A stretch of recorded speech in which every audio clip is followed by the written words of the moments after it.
Assalamu alaikum and welcome to Zor Ka Jor PSL 11th special, and it was the El Clasico of PSL जहाँ पे Karachi Kings was facing Lahore Qalandars and it was a very close match, but yes लग ऐसा रहा था कि पता नहीं कौन जीतेगा कौन नहीं जीतेगा। एक छोटे टारगेट का मैच था but it was a tricky target because obviously एक पिच जिसके ऊपर आज चौथा मैच खेला गया हो, जी ये वही पिच थी जिस पे दो मैचेस कल खेले गए थे और दूसरा मैच दो मैचेस आज खेले गए, यानी जो दूसरा मैच खेला जा रहा था which was the fourth match all together on this pitch. तो साइड सी बात है, इसी तरह की कंडीशंस दिखनी थी। लग ऐसा रहा था कि लाहौर ने जो है वो बहुत कम रन्स बनाए हैं एंड कराची बहुत आराम से उसको चेस डाउन कर जाएगा, बट ऐसा बिल्कुल भी नहीं हुआ। It was a tough call for Karachi as well, it was a high hill for Karachi as well, but eventually 4 विकेटों से कराची ने जीत हासिल की। बात करेंगे इस मैच के हवाले से और जो पहला मैच खेला गया उसके हवाले से भी डिस्कशन होगी। मैं हूं सवेरा पाशा और मेरे साथ मौजूद है उमैर बशीर, और मैं दोनों मैचेस में बात नहीं करना चाहूंगा क्योंकि मेरी दोनों प्रेडिक्शंस गलत साबित थी।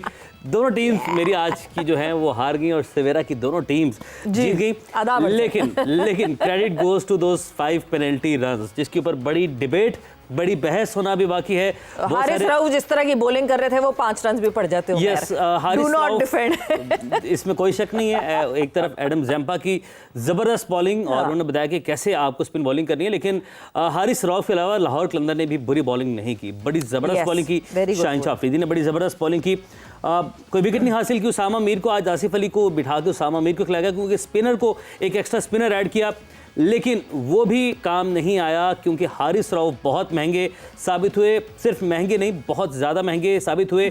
और जिस तरीके से चलें इस बात को मैं रहने देता हूँ, ठीक है, इस बात को जरा रोक लेते हैं हम। इस बात को मैं रोक देता हूँ, क्या मैं कहने जा रहा था वो मैं रोक लेता हूँ, लेकिन मुझे वो कुछ पुराने हिंट दे देता हूँ। पुराने मैचेस याद आ गए जो पाकिस्तान भी हारा था, कुछ इसी तरीके की परफॉर्मेंस की वजह से। हम अभी जरा अच्छी यादें जरा सामने लेकर आते हैं और दूसरा नहीं भी कहा ना, आप इस वजह से कुछ नहीं भी कहा, कुछ कह भी गया। ये तो खैर कुछ नहीं भी कहा और कुछ कह गए। वाकई ये कुछ यादें बिल्कुल ताज़ा हुई हैं। मेलबर्न पहुंचा दिया जो उमैर ने जो बात की है उसके बाद से। बट येस, ऑब्वियसली हम आपस में बात नहीं करते रहेंगे। हमारे साथ जो हैं वो हमारे गेस्ट मौजूद हैं। So let me introduce Pakistan के former test cricketer Tauseef Ahmed साहब हमारे साथ मौजूद हैं। तौसीफ साहब अस्सलाम वालेकुम and welcome to the show. जी वालेकुम अस्सलाम और मुबारक हो तौसीफ साहब। आपको मुबारक हो। बिल्कुल, आपने कहा, हमने आपको देख के जो है ना ये किया था और कामयाब हो गए हम। तो सी भाई ना मैचिंग करके आते हैं अपनी टीम के साथ। कल पेशावर चूज की थी तो पेशावर के येलो, आज कराची का ब्लू। तो सी भाई इम्प्रेस। और साथ ही साथ हमारे साथ मौजूद हैं पाकिस्तान के इंटरनेशनल क्रिकेटर महमूद हामिद साहब। महमूद साहब अस्सलाम वालेकुम and welcome to the show. वालेकुम अस्सलाम, thank you Savera. So Mahmood साहब, आप कौन सी टीम के लिए रूट कर रहे थे? हमने तो बांट ली थी, मैंने और तौसीफ साहब ने जो है वो कराची और जो है उमैर और यूसुफ साहब ने जो है वो लाहौर, हमने जो ना शहर शहर होके बायस होके बांट ली थी। तो ऑब्वियसली कराची समझूं आपकी टीम में। एब्सोल्युटली, डेफिनेटली जब दो राइवलरीज खेल रही होती हैं तो मैं जो बिलोंग करता हूँ कराची से क्रिकेट खेलिए तो डेफिनेटली सिंपैथीज जो है वो अपने शहर की तरफ आ जाती हैं। हाँ। तो पिछला मैच भी कराची किंग्स ने मैच जीता था अगेंस्ट कोयटा, तो आज भी यही था कि कराची अच्छा परफॉर्म करेगा, लेकिन गुड गेम ऑफ क्रिकेट, दोनों टीमें बहुत अच्छा खेली हैं। मैच देखने में बड़ा मजा आया। लेकिन अगर आप पहले मैच की बात करती हैं तो मेरा फेवरेट जो थे वो कोयटा की टीम थी, क्योंकि मुझे हैदराबाद की टीम में इतना डेप्थ नजर नहीं आ रही है।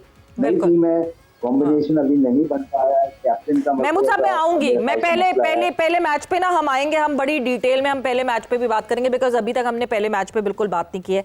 पहले ये जो फ्रेश अभी मैच हुआ अभी उसके हवाले से बात करते हैं और उसके बाद फिर हैदराबाद क्या क्या गलतियां कर रहा है। और हैदराबाद जो है अच्छी खासी महंगी टीम खरीदी हुई है, उसके बावजूद जिस तरह की टीम का कॉम्बिनेशन बन रहा है, या तो बहुत ज़्यादा इन्वॉल्वमेंट जब होती है फ्रेंचाइज ओनर की तब ये दिखती हैं कोताहियाँ, या फिर पता नहीं क्या डिसीजन मेकिंग हो रही है। पॉइंट्स टेबल पे नजर डालते हैं कि इस वक्त पॉइंट्स टेबल की क्या सिचुएशन है। कराची अरे क्या आप पूछ रही हैं पॉइंट टेबल का, दोनों मैचेस क्रेडिट ये है कराची की टीम को कि मैचेस बड़े ज़बरदस्त कम बैक करना किसी भी मैच में जब आप मैच से बाहर हो गए हैं, क्योंकि पहले मैच में कोयटा के अगेंस्ट तकरीबन कोयटा ने जब वो मैच जीते तो कराची ने कम बैक किया उस मैच में अपनी बॉलिंग से, और इस मैच में भी कराची ने अपनी एक लूजिंग पोजीशन से अपने आप को, जैसे यहाँ पर भी 2 अहम पॉइंट्स हासिल किए हैं, तो कराची नंबर 1 पर है, लाहौर नंबर 2 पर है। कुछ 2 में से 1 मैचेस लाहौर जीता है और मुल्तान 1 खेला 1 जीता, पेशावर 1 खेला 1 जीता, कोयटा 2 खेला 1 जीता और 1 मैच हारा है, और रावलपिंडी इस्लामाबाद 1 मैच हारे हैं, हैदराबाद 2 के 2 मैचेस हारा है। हैदराबाद की ही बात हो रही थी।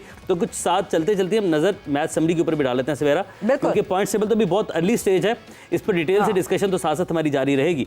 तो match summary Lahore versus Karachi की, जिसका आप सबको इंतजार है, वो समरी आप लोग देखें जी आपके सामने। बिल्कुल जी, लाहौर कलंदर्स की बात करें तो लाहौर कलंदर्स ने 128 रन से स्कोर किए, 129 का टारगेट सेट किया कराची के लिए, और उस वक्त वो लग रहा था कि ये ऐसा टारगेट है कि ये this would be a cake walk for Karachi, जहां पे अब्दुल्ला शफीक एक वाहिद वो थे जो कि कुछ कंपैरेटिवली सेटल्ड लगे और 24 बॉल्स में 33 रन बनाए। हसीबुल्ला ने 28 रन बनाए। अब रजा की बात करें और नईम की बात करें तो 19 और 13 रन कंसेक्यूटिवली उन्होंने बनाए। Adam Zampa as usual, Adam Zampa मुझे ऐसा लगता है कि अब समझने लगे हैं, और समझने के साथ साथ आज काफ़ी परचेज थी। अगर स्पिनर्स के लिए बात करें तो स्पिनर्स के लिए इस पिच पे अच्छी खासी परचेज थी, और एडम जैम्पा ने भरपूर उसका फ़ायदा उठाया। 2 विकेटें हासिल की 11 रन देकर, हमजा ने 2 विकेटें हासिल की 14 रन देकर। जवाब में इट वाज ओनली वसीम जो कि आपको सॉलिड दिखे कराची की तरफ से, और वसीम ने जो है जहां से शुरुआत की और शुरुआत करके कैरी फॉरवर्ड करते रहे, 38 रन बनाए, साद ने 19 रन बनाए। अच्छा, साद को सवेरा बहुत क्रेडिट जाता है यहाँ पे, जब स्कोर बहुत ज्यादा स्कोरबोर्ड का प्रेशर बन गया था तो हारिस रऊफ को एक ही ओवर में तकरीबन 3 चौके गालिबन इन्होंने जड़े थे। तो वो एक तो आप बिल्कुल यंगस्टर हैं, अंडर 19 से भी आप आए हैं निकल कर, अगेंस्ट आप कर रहे हैं। हारिस रऊफ जो कि 150 की पेस के ऊपर गेंद करते हैं, तो ऐसे में आपके मेन बॉलर को आते ही अटैक कर देना, तो ये भी गेम चेंजिंग जो मोमेंट होता है हम इसको कह सकते हैं, यहाँ से उन्होंने मोमेंटम चेंज किया अपने गेम। बिल्कुल एक टर्निंग पॉइंट जरूर था साद ने जिस तरह फेस किया, और हारिस को तो आई वुड से कि हारिस का it was worst of worst days of Haris, because जिस तरह Another worst day, yes. Haris जो है वो अक्सर वैसे वाकई ही नीड्स टू काम डाउन और अपनी सीनियरिटी का बड़ा ख्याल रखना चाहिए, और इस तरीके से कराची किंग्स ने 4 विकेटों से जीत हासिल की। तौसीफ साहब, कमिंग टूवर्ड्स यू, कहाँ ट्रैक लूज कर दिया लाहौर ने? क्या रन्स कम थे, क्योंकि पिच तो मुश्किल थी, मगर रन्स कम थे, या फिर yes a bad day for Haris Rauf means a bad day for Lahore Qalandars? कितने बैड डे आएंगे ऐसे क्रूशल टाइम पे, बड़े बैड डे आए हैं। आमिर पे भी आए हैं बैड डे, इन पे भी आए हैं बैड डे, हमें याद करने की ज़रूरत है। और अक्सर वही है, कोई वो नहीं है, लेकिन बहरहाल क्रिकेट में होता है, हम ये कह के खामोश हो जाते हैं। दूसरी बात ये कि वो तसलसल से रहा है, दुख इस बात का है तौसीफ भाई, वो बहुत तसलसल से रहा है, और बैड डे फॉर पाकिस्तान भी चल रहा है, क्योंकि तौसीफ साहब आपको विराट कोहली तो याद नहीं आ गए आप बैड डेज की बात से? मुझे बिल्कुल याद आए, बिल्कुल याद आए उनको। और हमें तो, मैंने कहा ना कि हमें लैक ऑफ एक्सपीरियंस और लैक ऑफ हमारे प्लेयरों की जो नॉलेज है उसको मैं बिल्कुल करूँगा। उसी मैच के बारे में बात करूँगा कि जब नो बॉल थी और कोहली ने जो है स्वीप मारा और वो बोल्ड हो गए, और विकेट पे बॉल लग के जो है वो 3 रन उन्होंने बना लिए। हम लोग अपील ही करते रहे, हमें पता नहीं था कि इस पे रन्स बनते हैं आउट होने पे। बिल्कुल, तो हमारे लोगों का ध्यान कहीं और ज़्यादा है। कमिंग बैक टू इस पे मैं ज़रूर बात करूँ, आपने बताया कि जी चौथी इनिंग थी इस पे, हाँ कि यार इतना क्रूशल मैच, ये इसमें देखें जहाँ हम बहुत अच्छी बात भी करते हैं, तो यहाँ पीसीबी को ये देखना चाहिए था, इतना क्रूशल मैच। और आप जो है इतना बड़ा स्क्वायर है, इतनी विकेटें बनी हुई हैं, क्या वजूहत हैं? क्या आपके टीवी के कैमरों की वजह से कर रहे हैं आप, या क्या कर रहे हैं? आई डोंट नो क्या वजह। लगे हुए हैं कैमरे, अगर पिछले मैच में लगे हुए थे कैमरे तो ऐसा तो नहीं है कि ये आप इतने अच्छा मैच और इतना क्रूशल मैच जो है आप इस तरह की एक पिच पे खिला दें। इस पे भी चले, मैं एक्सक्यूज नहीं वो नहीं करने दूंगा, इसलिए कि देखिए जब पता चल गया आपको कि ये पिच जो है थोड़ा मुश्किल डालेगी, लादे में है, तो आपको उसी तरह जो है 140 से 50 रन तो वैसे ही जीतने के थे, इसमें भी फंस गया मैच। बिल्कुल। लेकिन मेरे ख्याल से जो है ना, ये प्लेयरों के ऊपर बड़ा डिपेंड करता है भाई, ये बड़ा गलत है। और फिर गलती मेरे हिसाब से जो है, लाहौर बहुत अच्छा खेल रहा था और सारा कुछ था उन्हीं के हाथ में था। यकायक क्या हुआ, पहले तो वो बॉल की बात करें, मैं देख रहा था कि बॉल के ऊपर उन्होंने कुछ बात की और क्या हुआ। खैर उन्होंने बॉल तो बिल्कुल ठीक नज़र आ रहा था मुझे सामने, मैं देख रहा था, कुछ भी नहीं था उसमें। हाँ, उसके साथ अगर कोई छेड़छाड़ की है आपने तो वो अंपायर बता सकते हैं क्या छेड़छाड़। फिर आपको 5 पेनल्टी रन्स उन्होंने दे के मैच को, फिर भी आपके हाथ में मैच था। कहाँ गया उनैद जो फास्ट बॉलर है, उसका 1 ओवर बाकी रह गया जी, उबैद का जी, उसने कितने रन दिए थे? उसने तो बहुत कम रन दिए थे। फिर आप खुद अपना ओवर क्यों नहीं रोक रहे हो भाई? अपना रोको ना। आपको पता है ऐसे मौकों पे जो है इनको मार पड़ती रही है काफी। समझ से बाहर है, ये डिबेट है। डिबेट पे जो है ना, हम इसको खत्म करते हैं और हमें देखना पड़ेगा ये चीजें, और चीजों को भी हरकत में आनी चाहिए जो मैनेजमेंट की हैं, कि मालूमात होनी चाहिए कि क्या हो रहा है। बिल्कुल मालूमात होनी चाहिए क्या हो रहा है। हम सब आपकी जानिब बढ़ते हैं। एक तो ये हारिस रऊफ की डिबेट चल रही है, पाकिस्तान के डेथ ओवर स्पेशलिस्ट प्लेयर, और 3.3 ओवर्स में 45 रन, जबकि बाकी किसी भी बॉलर ने सिकंदर रजा के अलावा जिन्होंने सिर्फ 1 ओवर किया है, अब तकरीबन 5 या 5 से नीचे की इकोनॉमी रेट है। तो पाकिस्तान के डेथ ओवर स्पेशलिस्ट हैं हारिस रऊफ, उनकी ये परफॉर्मेंस, और ये रिफ्लेक्शन है अगेन, क्योंकि पाकिस्तान ने बहुत कुछ भुगता है ऐसी परफॉर्मेंसेस की वजह से। Mir Hamza on other hand, हमेशा उनके साथ हमने ये देखा कि टीम से वो बाहर रहे हैं जी। आज पहली 3 गेंदों पर 10 रन दिए, 3 ओवर का स्पेल पूरा किया, टोटल 14 रन दिए उन्होंने। ये एक बात आज चीख स्टैट्स बता रहे हैं कि कौन डिजर्व करता है, किसको इन होना चाहिए, किसको आउट होना चाहिए, लेकिन पसंद नापसंद के ऊपर जो मामला था ना, वो इसी तरीके से आगे चल रहे हैं। देखिए, सबसे पहले तो आप ये देखें कि हारिस रऊफ ने आपको कितने मैचेस ऐसे हुए हैं कि जहां पर आपको डिफेंड करके दिया। अगर आप बात कर रहे थे ऑस्ट्रेलिया की, वहां पर अगर आप उठा के देख लें, आप पिछला T20 वर्ल्ड कप उठा के देख लें अगेंस्ट अमेरिका, तो कब उसने ऐसे मौके पर जब 13-14 रन आपको बचाने हो तो वहां पर आपको बचा के दिया है। तो जिस पेस के वो बॉलर हैं, वहां पर अगर एक लेंथ भी बॉल आपको 2 बॉलें आप कर जाते हैं तो वहां पर आपको रन पड़ जाते हैं। उन्होंने उस ओवर के अंदर एक बाउंसर किया, वो वाइड हो गया, तो उनके पास एक चॉइस ये थी कि यॉर्कर करने की कोशिश करें, तो यॉर्कर करने का फुल टॉस हो गया, सामने चौका लग गया।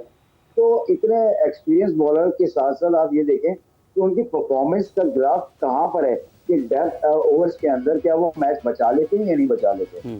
तो इसके अंदर बहुत बड़े क्वेश्चन मार्क्स नजर आते हैं एज ए कैप्टन कि मैंने किसको कहाँ पर, अगर मैच ये फंसेगा और आखिर तक जाता है तो मैंने किसको ओवर करवाने हैं, किसको नहीं करवाने, कहाँ पर कौन सा बॉलर मुझे बचा के दे सकता है। मेरे ख्याल से अगर स्पिनर का भी ओवर होता शायद वहां पर हिट आउट करना पड़ता कराची के बैट्समैनों को। लेकिन जब आपको 14 रन वहां पर चाहिए थे, 5 रन पेनल्टी के हो गए, 9 रन भी कहीं ऐसा बॉलर, इतना एक्सपीरियंस बॉलर जिसने पाकिस्तान का, जिसे कहना चाहिए कि अभी ड्रॉप हुए थे, फिर किस बेस के ऊपर वापस टीम में बांग्लादेश चले गए थे, तो वो जो जिनका इस तरह कमबैक होता है ना, तो उनको फिक्र भी नहीं होती कि अपने आप को कहाँ पर आके इम्प्रूव करना है। तो जब आप इस तरह करते रहेंगे, आपकी सिलेक्शन इस तरह चलती रहेगी, उनको पता है कि आप कुछ भी कर लें, खेलना हमने ही है, चाहे हम परफॉर्मेंस दें, अच्छी दें, बुरी दें, वी आर फेवरेट और हमने खेलना है, तो फिर किसी तरह की परफॉर्मेंसेस सामने आती हैं। तो यहाँ पर जो है वो थोड़ा सा शाइन से ये गलती जरूरी है कि उनको पता होना चाहिए, जो पीछे कोचिंग स्टाफ बैठा हुआ है उनको पता होना चाहिए कि हारिस नहीं बचा सकते आखिर के ओवर के अंदर ये रन, तो उनको कोई ना कोई अपना सेकंड प्लान, सेकंड थॉट्स जरूर रखनी चाहिए। इतने अरसे से सब खेल रहे होते हैं, फिर भी जो है वो कहीं ना कहीं ऐसी गलती करते हैं। जब आपने मैच को पकड़ लिया था, सब कुछ आपके हाथ में आ गया था, फिर आप मैच को वापस दे देते हैं, तो इट मींस समथिंग रॉन्ग। कहीं ना कहीं कैप्टनसी में प्रॉब्लम आती है, कहीं कोचिंग। देखिए, अगर कैप्टन की समझ में नहीं आ रहा होता तो ये एक फौज बैठी होती ना कोचिंग की, स्टाफ की, वो उनका काम है कि वो कोई ना कोई मैसेज को कन्वे करें, फौरन करें, ओवर के दौरान करें, किसी को भेजें बीच में, तो ये कर लो। क्योंकि बाहर से बहुत सारी चीजें आपको ऐसी नजर आ रही होती हैं जो कि अंदर कैप्टन को समझ नहीं आ रही होती हैं, तो आप देन एंड देयर आप मैसेज भेजें, वरना इस लेवल ऑफ क्रिकेट के अंदर कोचिंग का मकसद क्या है? वहां आपने किसी का बल्ला थोड़ी सीधा कराना है, आपने प्लान ही तो बताना है। बिल्कुल। तो आपका प्लान अगर ए फेल हो रहा है तो बी के ऊपर आना है, बी के बाद सी के ऊपर आना है। तो हम तो ये देख ही नहीं रहे कि कोचिंग स्टाफ जो है। बट महमूद साहब कैसी आयरनी है ना ये, देखें आप ये बात तो कर रहे हैं, बिल्कुल सही कर रहे हैं कि कोचिंग स्टाफ को भी पता होना चाहिए कि हारिस ये डिफेंड नहीं कर सकते, शाहीन को भी पता होना चाहिए, मतलब शाहीन के लिए हारिस कोई नए नहीं है, Shaheen knows him inside out, best friends हैं दोनों, फिर दोनों साथ खेलते रहे हैं इतने अरसे से। बट हम उस बॉलर की बात कर रहे हैं जो पाकिस्तान को रिप्रेजेंट करता है डेथ ओवर्स में, और वो अगर PSL में भी डेथ ओवर्स नहीं बचा सकता तो फिर तो बहुत सारे सवाल उठते हैं। बट तौसीफ साहब, सबसे बड़ा सवाल फिर वही उठता है जो हम बार बार बात करते हैं, मीर हमजा की जो बात उमैर ने की है। Mir Hamza plays the longer format and he has been playing that longer format since ages. मतलब मीर हमजा को हम इतने अरसे से देख रहे हैं और वही रिपीटेटिव एक्शन की वजह से जो कहते हैं ना डिसिप्लिन जो होता है बॉलर में, वो डिसिप्लिन आपको मीर हमजा और फिर दूसरी तरफ हारिस रऊफ की बात करें तो वो कंपैरिजन में दिखता है। लंबी क्रिकेट खेलना बहुत जरूरी है जो कि हारिस रऊफ मिस आउट कर रहे हैं। बिल्कुल खेलना ज़रूरी है। यूसुफ भाई से ज़्यादा एक्सपीरियंस कोई है नहीं। उन्होंने कल बात की कि भाई 4 ओवर की सिर्फ क्रिकेट खेलोगे तो फिर यही होना है, लंबे करोगे तो आपका ये जो है आपका हाथ जो है ये यूज टू होगा। हम महमूद को पता है, एक साथ हम डिपार्टमेंट में खेलें, मैं 30-30 40-40 ओवर करता था। बल्कि अगर सच बताऊं तो न्यूजीलैंड में मैंने कोई 65 ओवर किए थे और मेरा हाथ उठ नहीं रहा था। मतलब इतनी लंबी बॉलिंग हम कर रहे थे और फर्स्ट क्लास हमेशा खेलते थे। फर्स्ट हमारी वही यही होती थी कि हम टूर के आने के बाद हमने फर्स्ट क्लास खेलनी है। हमारा डिपार्टमेंट की वो भी थी कि भाई आओ खेलो, और हम खुद भी ये सोचते थे कि हाँ भाई खेलना चाहिए हमें। तो उसके लिए हम सक्सेसफुल हम रहे। अब 4 ओवर के बाद आप बैठ जाओगे, फिर जाके 2 महीने बाद 4 ओवर करोगे, फिर 4 ओवर करोगे 4, तो ये नहीं है असल चीज़। ये नहीं है असल, ये है कि देखिए ये जो लैक ऑफ जो है ना, ये जो अभी शाहीन है आपका वो जवान अच्छा बॉलर, उसने 3 ओवर कराया, उसने मेरे ख्याल शायद 11 रन ओवर किस लिए बचा के किस लिए बचा के रख रहे हो भाई? क्या रहे हो? यही आप लोग पहले भी करते रहे हो। तो कौन इंस्ट्रक्शन दे रहा था, क्या दे रहा था? इंस्ट्रक्शन की तो एक तो जरूरत ही नहीं है, सामने नजर आ रहा है। ये ऐसा मैच जो आप हारे हुए मैच को आप जीत गए थे, मेरे हिसाब से उन्होंने बहुत अच्छी क्रिकेट खेली है। फिर एक मैं अपने आप को भी क्रेडिट देता हूं कि मैंने सुबह आपको कहा था साहब उन्होंने किन्होंने इन्हें डालना चाहिए उन्हें डालना चाहिए अब्बास आफरीदी को, और उन्होंने डाला। उसने एक छक्का चौका 10-12 रन बना दिए 2 बॉलों में, खत्म हो गया। तो मतलब हम यहाँ बैठ के एक्सपीरियंस कर रहे हैं, हम देख रहे हैं लोगों को क्या है क्या नहीं है। वहां बैठ के क्या कर रहे हैं ये हमें समझ नहीं आ रही। बहरहाल इतनी और टीम से बाहर तौसीफ भाई देखिए, अलमिया ये है कि यही अब्बास अफरीदी, शायद अगर मैं गलत ना हूं तो हारिस रऊफ की वजह से शायद ये टीम से बाहर है। जमान खान का नाम भी इसमें आ सकता है, इसमें आप मीर हमजा का नाम भी ले सकते हैं, और ऐसे 20 नाम है जो कि हम यहाँ पर ले सकते हैं कि वो किस एक खिलाड़ी की वजह से वो लड़के उनको सही से मौका नहीं मिल पा रहा। हारिस रऊफ का हम सबको याद होगा जब एक ऑस्ट्रेलिया में टेस्ट सीरीज़ के लिए उनको पिक किया जाना था कि हमने पेस के साथ अटैक के साथ जाना है, तो तब माजरत कर ली गई थी और उसके कुछ अरसे बाद अब बिग बैश के लिए उसी मुल्क में मौजूद थे। तो हमें सब जब ये आपके इंटरेस्ट हो जाएगा तो यहाँ पर मेरे ख्याल से आप क्या कहेंगे बिंग एक्सपर्ट कि यहाँ पर आप बोर्ड को सख्त एक्शन ले लेना चाहिए और जो हकदार लड़के हैं उनको उनका हक मिलना चाहिए? देखिए ये तो उसी वक्त एक्शन होना चाहिए ना कि आप जो है अपनी मर्जी से क्रिकेट खेलना चाहते हैं, क्योंकि 4 ओवर क्या आपने बॉलिंग करनी है, आप उसके लिए यूज टू हैं।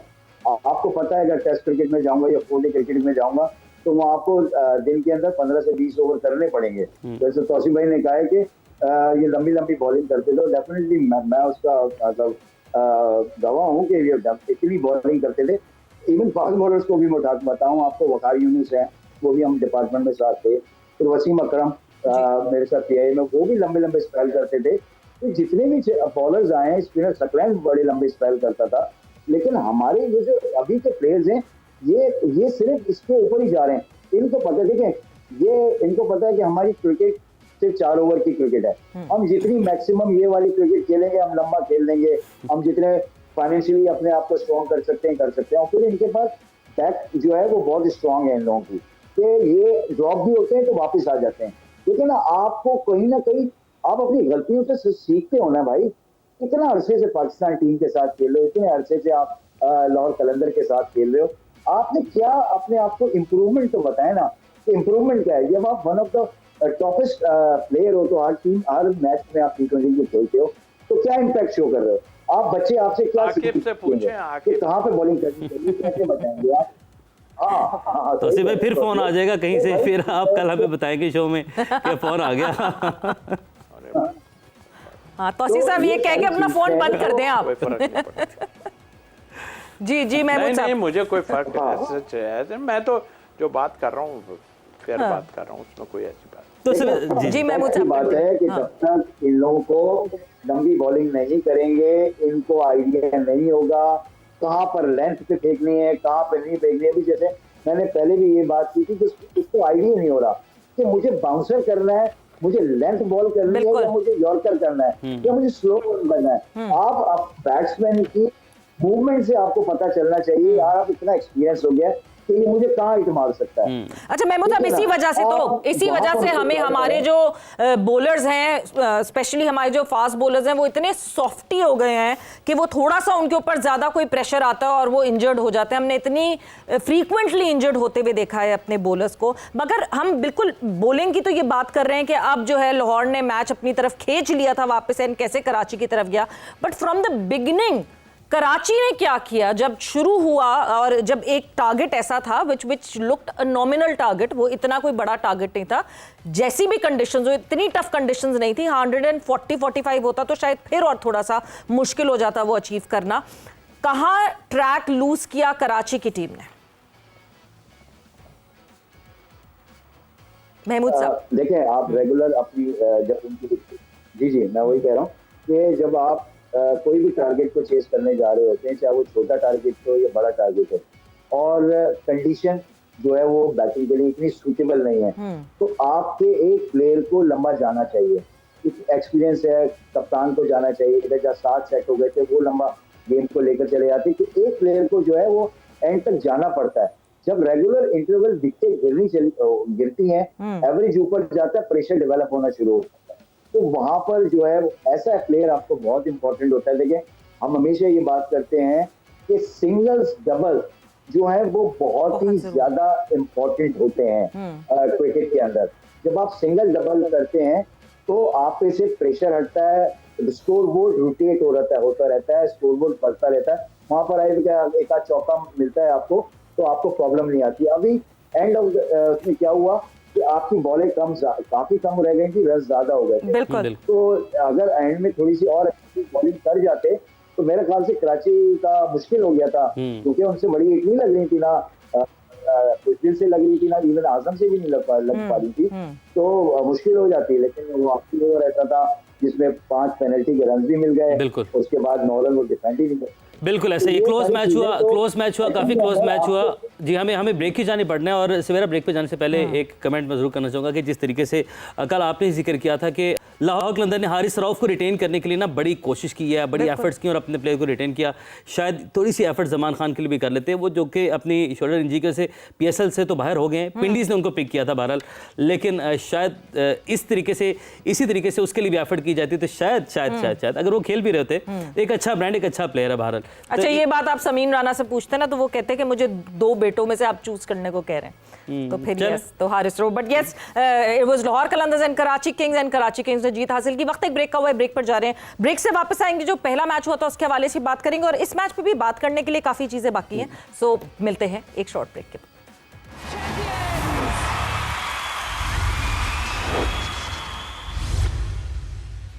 वेलकम बैक टू प्रोग्राम जोर का जोर। डिस्कशन को वहीं से आगे बढ़ाएंगे। बात हो रही है एल क्लासिको ऑफ PSL और इट्स लाहौर वर्सेस कराची, और कराची ने मैच अपने नाम किया है और अभी तक बहुत ज़्यादा शोर होगा है कि वो 5 रन जो हैं वो पेनल्टी के 5 रन हैं।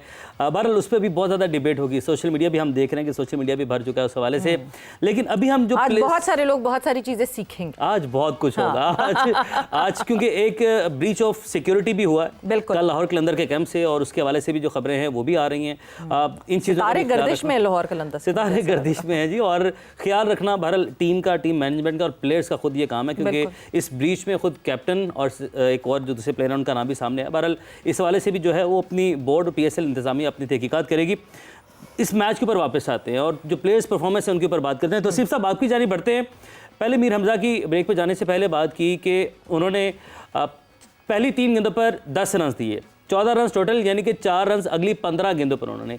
ज़बरदस्त कम बैक था। ये है वो डोमेस्टिक की जो परफॉर्मेंस है, डोमेस्टिक को इज्जत हो, जो बात हो रही है ना कि उनका जो तजर्बा है, 517 विकेटें फर्स्ट क्लास में है उनकी, वो तजर्बा यहाँ पर यूटिलाइज़ हुआ। और इस तरह के प्लेयर्स के साथ अब हमें कैसे आगे बढ़ना चाहिए? इसी के साथ नहीं, और भी कई लोग बिल्कुल ऐसे ही वहाँ ही आन के टूटती है बात कि देखिए अभी जैसे आपने कुछ चीज़ों का वो किया, आपने सारा कुछ जो है ना वो मेरा ख्याल है फ्रेंचाइज पे छोड़ दिया है कि भाई यही करेंगे। मेरा नहीं ख्याल कि ऐसा कुछ होना चाहिए था, सारा फ्रेंचाइज पे आप नहीं छोड़ सकते। अभी मुझे जो इत्तलात है, ज़ाहिर है मैं थोड़ी सी खोज लगा के की कोशिश कर रहा था कि हैदराबाद में जो टीम बनाई गई है वो हैदराबाद के जो ऑपरेटर या ऑफिशियल्स या काफ़ी लोग हैं जो मैं जिनको जानता हूँ, उनमें से किसी से भी कोई बात नहीं की गई। दायरा एसोसिएशन होती है, उससे आदमी बात करता है। यहाँ तो बहुत मुतहर्रिक है यहाँ की एसोसिएशन कराची की। तो बाकी एक कोई राशिद महमूद साहब हैं, कोई राशिद महमूद साहब हैं, वो वहीं होते हैं जहाँ ये स्पॉन्सर जो हैं वहाँ जी, उन्होंने मिलके जो है ये सारा कुछ किया है। और 1-2 ऐसे लोग भी हैं साथ जो हमने देखे, क्लब लेवल के लोग हैं जो वहीं पे थे, उन्होंने बनाया। मतलब ठीक है, आप बनाएं, पैसा है, सब कुछ अपनी जगह है, मगर जिस इवेंट्स के लिए आप जा रहे हैं उसमें एक कंट्री भी इन्वॉल्व है। और एक कंट्री इन्वॉल्व जब होती है तो उस कंट्री का इमेज एक होता है जिसको इतनी मुश्किल से बनाया गया है। हम लोगों ने, सबने, यानी PCB ने इतनी मुश्किल से बनाया है उसको।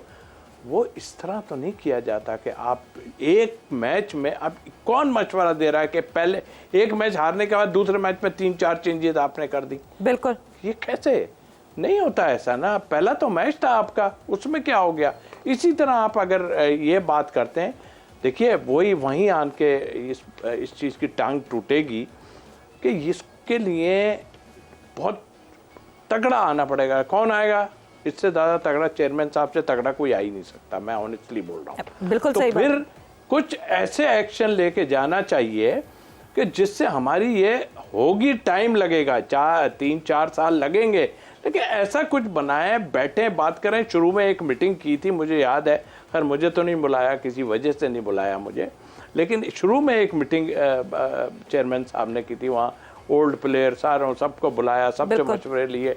जो अभी तक सिकंदर बख्श साहब कहते हैं मैं ये लिख के दे के आया हूँ, मैं ये लिख के दे के आया हूँ, इम्प्लीमेंट नहीं है। हाँ, कुछ फ़ायदा हो सकता हुआ हो किसी को, लेकिन ये करके जाना पड़ेगा। ये नहीं की ना, तो सिकंदर बख्श साहब तो बोर्ड का हिस्सा भी बन गए थे ना, अभी भी हिस्सा है कि नहीं है? बिकॉज इतनी तेजी से चीजें तब्दील हो रही हैं, वरना बोर्ड का हिस्सा भी बन गए थे सिकंदर बख्श साहब।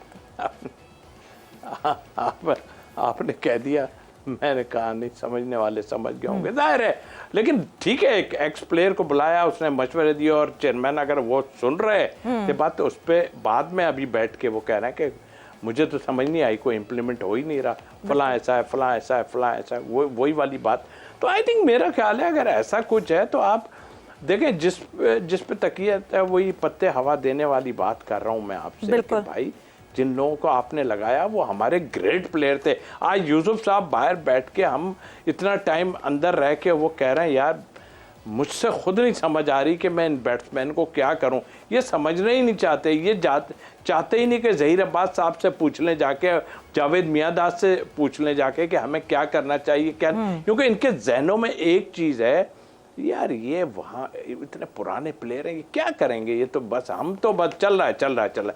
दूसरी कंट्री को फॉलो करें। दूसरी कंट्री, मोइन अली छोड़ने के बाद भी इस वक्त महसूस होता है कि वो किस तरह की क्रिकेट खेल रहा है और कैसे। आप तो इनसे सीखें, ये लोग जो मौजूद हैं इनसे सीखें आप कि भाई ये देखो आन के किस तरह मैच को आगे 10-15 रन उसने बनाए, 16 रन, लेकिन वो टीम के लिए बहुत अहम थे। इसी तरह दूसरे लोग भी हैं। तो ये सब सीखें ना कि भाई अभी जंपा आपको सिखा रहा है सारा कुछ बच्चों को, लेकिन वो एक लेवल में बताएगा ना। और उनके यहाँ सबसे मेन चीज़ है कि डिसिप्लिन। आप उनका प्लेयर डिसिप्लिन से किसी का भी वो अबव नहीं हो सकता। अगर वो अबव होगा बोर्ड से तो उसके कान खींच के बाहर फेंक दिया जाएगा उसको। और ये बहुत ज़रूरी है, मतलब आपके बोर्ड को ये प्रेसिडेंट वो करना होता है, सेट करना होता है। अगर कोई कोच आता है और अगर कोई प्लेयर आपके कोच की बात नहीं सुनता, it is the boards responsibility कि अपने उस कोच को वो रिस्पेक्ट, चाहे जितना भी बड़ा खिलाड़ी हो, चाहे ये तो अभी ये खिलाड़ी हैं क्या? अगर ये हम 90s के प्लेयर्स की बात करना शुरू कर दें या उसके बाद के एरा के प्लेयर्स की बात करना शुरू कर दें, उनके पास तो इतनी सारी परफॉर्मेंसेस थी, ये तो अभी वहां तक पहुंचे नहीं है। और अगर ये बात नहीं सुनते कोचेस की, तो इसका मतलब तो फिर यही हुआ ना कि पाकिस्तान क्रिकेट बोर्ड में जो ओहदेदारान हैं वो भी इन कोचेस को वो रिस्पेक्ट नहीं दे रहे, इसलिए लड़के भी नहीं दे रहे। महमूद के पास जाने से पहले एक बात कहूं जी, तो आप एक गिलेस्पी का एक अभी आया है कि जी मेरे क्रिकेट बोर्ड से कोई ऐसा गिलेस्पी है, आई थिंक हैदराबाद, जो पाकिस्तान जी जेसन गिलेस्पी फारिग भी हो गए थे, चले भी गए। उनका है कि मेरे पाकिस्तान क्रिकेट बोर्ड से कोई ऐसे वो नहीं है, कोई वो नहीं। तो इसका मतलब है कुछ बात चल रही है ऐसे। कुछ बात चल रही है महमूद हामिद साहब, राहें हमवार हो रही हैं। देखिए, उसके अलावा भी बहुत सारी चीज़ें हैं कि क्योंकि वो PSL में भी एक फ्रेंचाइजीज का हिस्सा है, तो डेफिनेटली बोर्ड का तो एक इन्फ्लुएंस होता है ना कि कौन सा कोच आना चाहिए, कौन सा नहीं आना चाहिए। तो बहुत सारी चीज़ें इसमें होती हैं।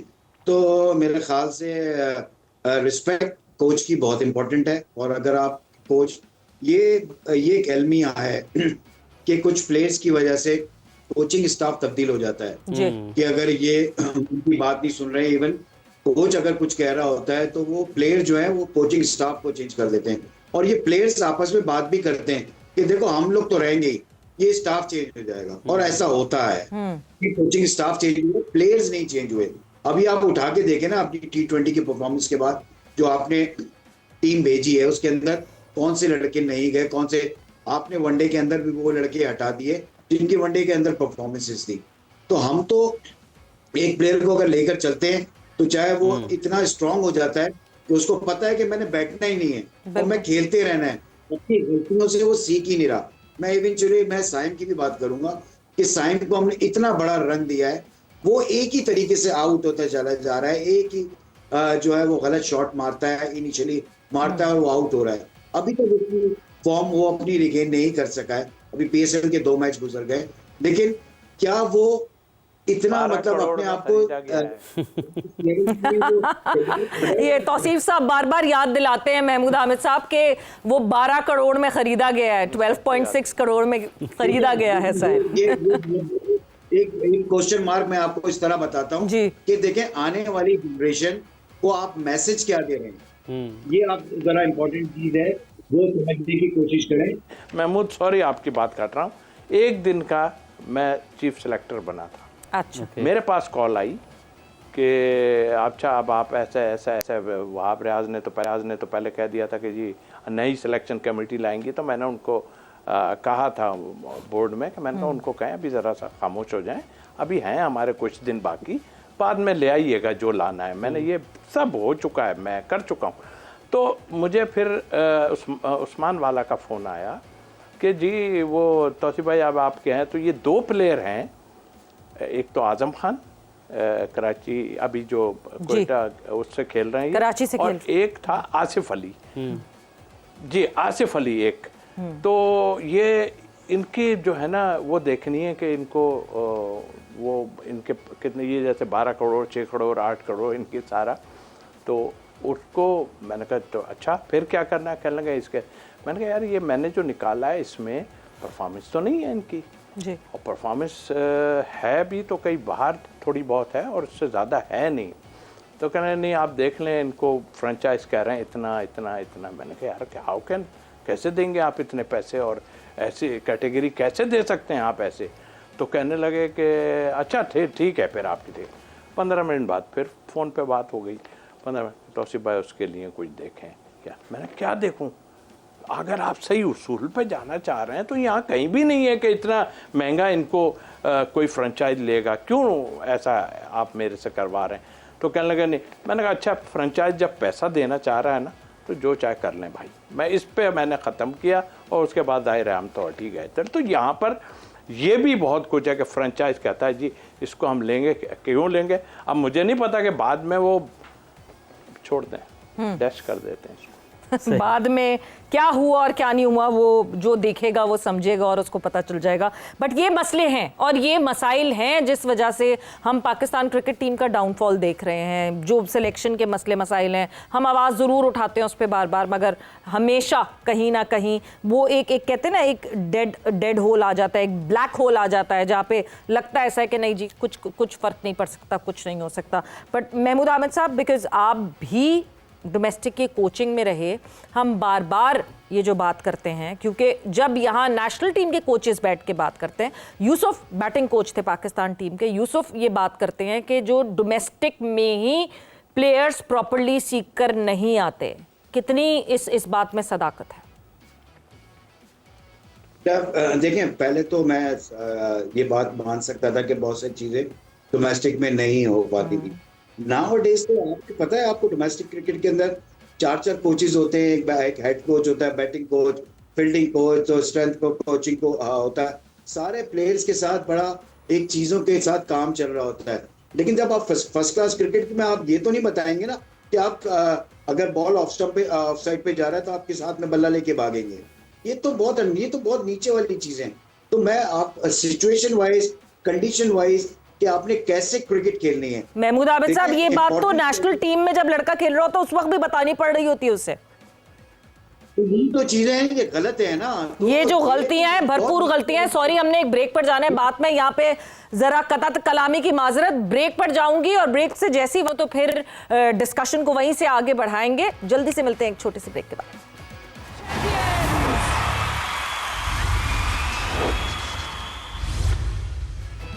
एंड वेलकम बैक टू जोर का जोर PSL स्पेशल डिस्कशन हमारी हो रही थी, जो एल क्लासिको आज खेला गया था गद्दाफी स्टेडियम लाहौर में, जहां Lahore Qalandars and Karachi Kings were in action and Karachi Kings ने जीत हासिल की। अब जब ये दूसरी दफ़ा मद्दे मुकाबिल होंगे तब देखना पड़ेगा कि कौन जो है वो हिसाब बराबर करेगा और किस तरह पलड़ा बराबर होगा। मगर जो पहला मैच आज के दिन पे खेला गया, जहाँ पे कोयटा ग्लैडिएटर्स का मुकाबला था, दी न्यू, अब तो डेब्यूटेंट नहीं है but yes the new team Hyderabad Kingsman.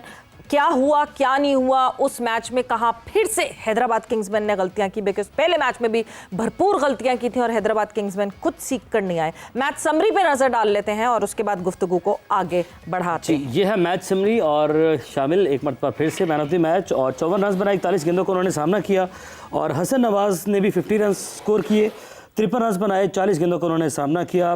करण ने लेट फिनिश किया, अच्छा फिनिश किया। बिल्कुल जी।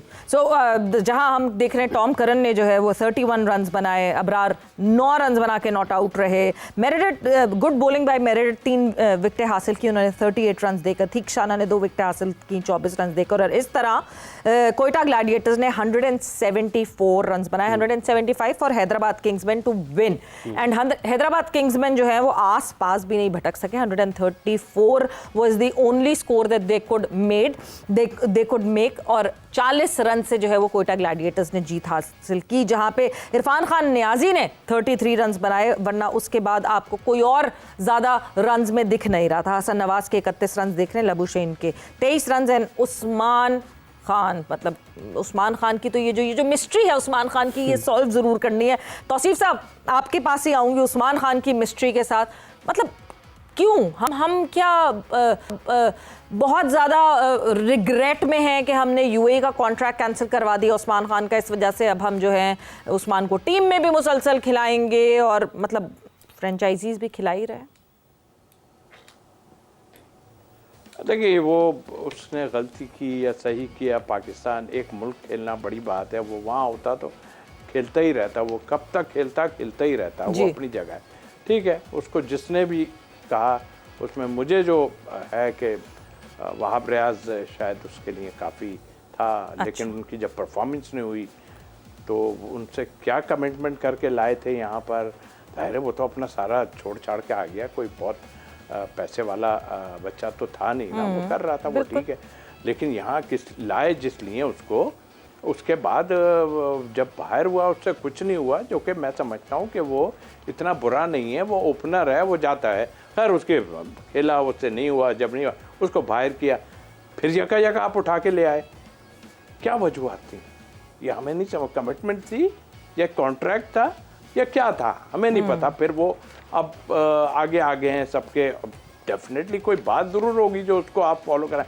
अंडर 19 का साद अली साद बेग 1000 रन बनाता है, मैं उसके मेरे साथ गया है, और भी कई, मैं तो और भी रोहिल की भी बात करता हूँ या हसीबुल्ला की भी बात करता हूँ। 1000 रन उसने बनाए हैं सीजन में साद बेग ने।